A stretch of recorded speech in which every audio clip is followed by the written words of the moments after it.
Shatin Town Pass. Ang daming mushroom. Oo. Minsan ako na vlog content ako sa mushroom. Bakit? Ewan ko, nilive ko yung mushroom. Na vlog content ako, mushroom lang. Baka may binanggit ka na ano. May nabanggit ka. Nakailang vlog content na ako sa mga unggoy, sa mga kalabaw, sa mushroom. Sabi ko, buti pa yung sumasayaw na hubad eh. Hindi, sometimes pag may nabanggit ka na ano, word. Ang ganda ng ano, daanan ng malilim. Nasa kagubatan kami.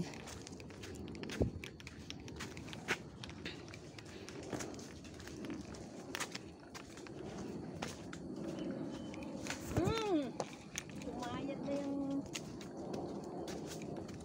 sakyan pa. Gagabihin ka na, iho. Baka dyan lang siya.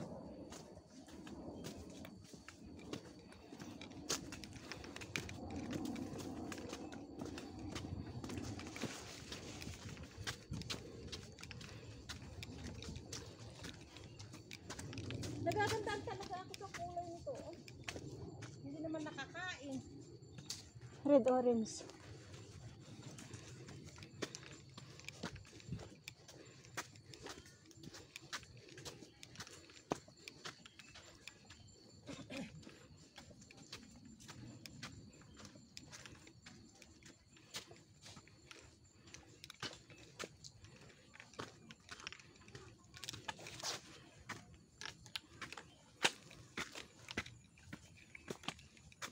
Buti nga umulan ng isang araw. Kaya malamig yung singaw ng lupa. Hindi siya gaano mainit.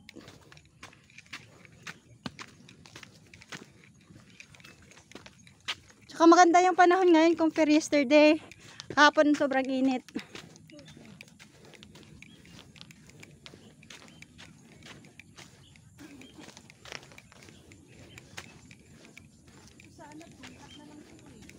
Busog.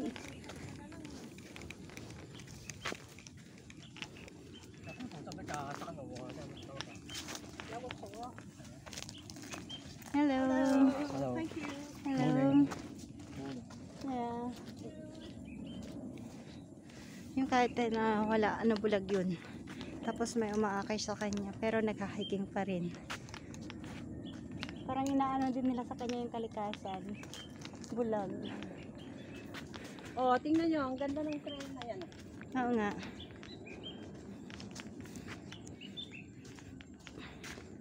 Papunta kami ng Shatin. Kanina, galing kami sa Kwaipong. Then, pa Limoksoy sa may part ng Chunwan. Then, pumunta kami ng Shingmon Reservoir. Umakyat kami ng Middle Hill. Bumaba kami din dito sa kabilang side. Tapos dito yung way papuntang Shatin Town kami dadaan. Ayan, ito yung may shortcut dito na sabi niya is this is the way going to Shatin Station. Shatin MTR Station.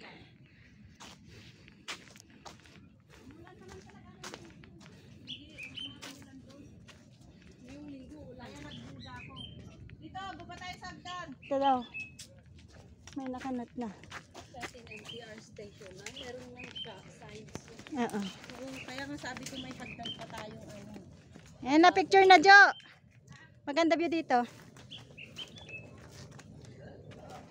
Dati green ang kulay nito eh. Ewan kung bakit naman naging Picture na, ang ganda ng view. Maganda sana yung kulay na green. Oo. Oo, pero may mga paakyat kasi eh. Picture mo na, dali. Ayan nyo. Dali mo, dyan na sila. Traffic tayo. Oo, paunahin nyo. Para makapwesto. Marami tayong... Pati yung mga bababa, pababain mo na. Pati yung mga kaya, paunahin nyo. Tataka ka, no? Tingnan mo yung mga pulis nila. Dinadala nila dito. Hindi nasasayang. Yung buwes, oo. So, kahit mga ganito, ipinipinturahan pa nila.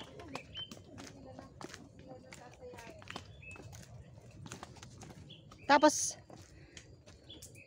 ganda ng view.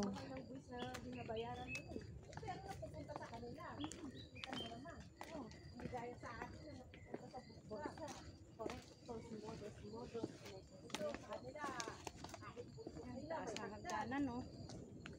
Hagdayan na bangin namin pababa. Minsan, yung mga bundok-bundok nila. Meron din palang, naglilinis. Meron te. Sa amin, may nagwawalis pa. Pati pero ng bundok may walis. May nagwawalis. Pababa tayo sa hagdan na napakataas. Yan ang pinagalingan natin. Ay, doon kami galing. Ayan. Ayan yung inakit namin. Tapos doon kami sa kabilang, sa part na yun.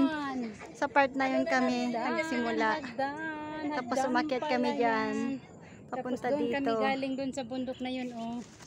Yun, doon kami galing, diba? Doon sa tuktok na yan, nakating talaga namin. 532 meters above sea level. Pababa, paakyat na hagdanan. 600 steps na siya dito eh. Ilan na step ito? 600 na dito oh. 600 na step na. Hindi pa kami nakarating sa pinakababa. Yan. Ganun kalala ang hagdanan. Diba?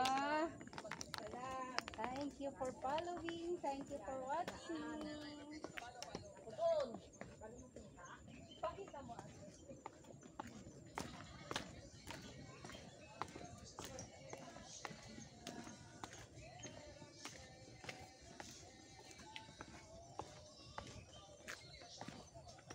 Kaya?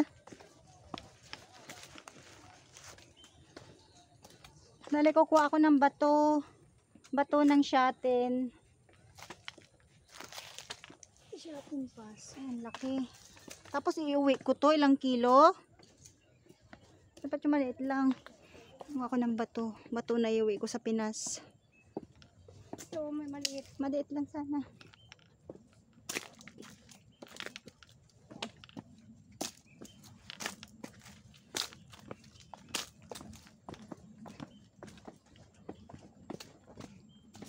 Binax ko na yung tatlong container.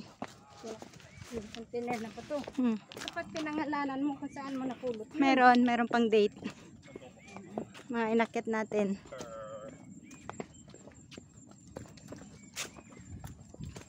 Alaala ng ampalaya.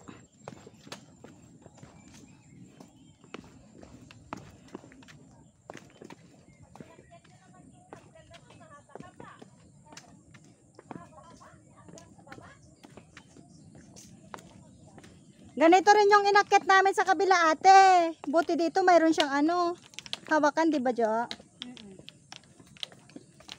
Sa kabila, ano din eh. Dito, bato naman ang ginawa, di ba? Oo. Tsaka siya, malilim. Nasa anuhan ng mga kahoy. Nakakapagod yung kalsada kanina, no? Doon sa kalsada mainit kasi yung singaw. Singaw ng kalsada. Singaw ng kalsada. Pero pagdating sa mga kahoyan, banda na dito kasi umulan. Kaya yung lupa Basa pa yung hindi mainit yung singaw. Kaya nga maganda yung panahon niya na kasi umulan siya nung nakaraan. Bago kami nag-hiking. Thanks God for good weather. At ngayon, pauwi na kami. Sugat yung tuhod ko, Ha? Nasugat yung tuhod ko. Baka nung nag-akyat tayo. Talon ko. Nadapa ka ba? Nasubsub. Ay! Yung tuhod ko nasubsub. Yun pa, wala pang video. Ay! ang bilis kong tumakbo. Ayan, 1,400 na siya dito.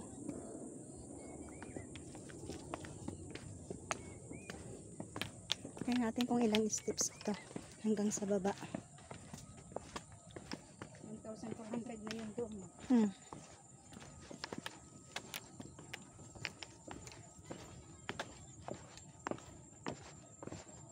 Pero maganda rin siya itong ganito Yung maganda yung pag-apak niya, yung sikip sa yung normal hagdanan, parang hagdanan sa bahay siya eh. Yung hakbang niya talaga Ano yung sound ni kuya? Electric fan. Ay, Nilagay niya sa loob. hindi. May music yata siya eh. Hindi. Sound sa electric fan nun. Tapos sinara yung jacket. So, ganun ang tunog.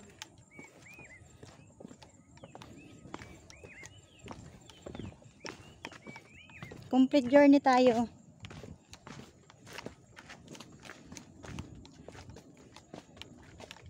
From Kwaipong MTR to... Ate, nagdala ka ng pink na balabal kasi pink tayo ngayon. Oo.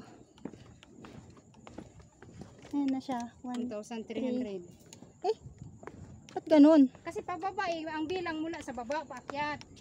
No, kasi kanina 600 siya. Tapos naging 1,400 din naging 1,300. Nilito yata tayo nung naglista. Baka 6,000 yun. Me? Kasi ang bilang galing 6,000 siguro yun sis. 6,000 na ang hagdanan. Nawala yung zero niya. Oo, naulanan eh.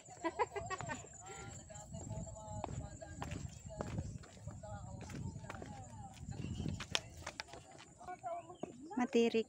Awan lata signal ito eh. Matirik siya.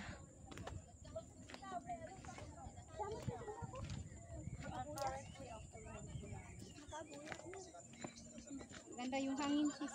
Oo.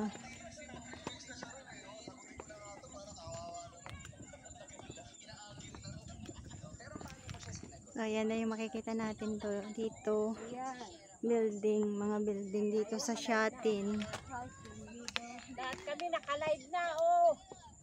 Ay, wala. Nagla-live ba? Nagla-live pa nito ang, oh, may ano, bundok dito sa ano. Hello.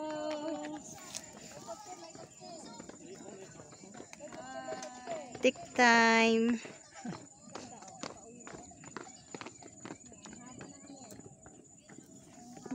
Yan na, pinauna na namin sila kasi mababagal kami. Naka 12 minutes na ako pero hindi pa namin natapos yung hagdan. Wala pa, pero hagdanan. Bye!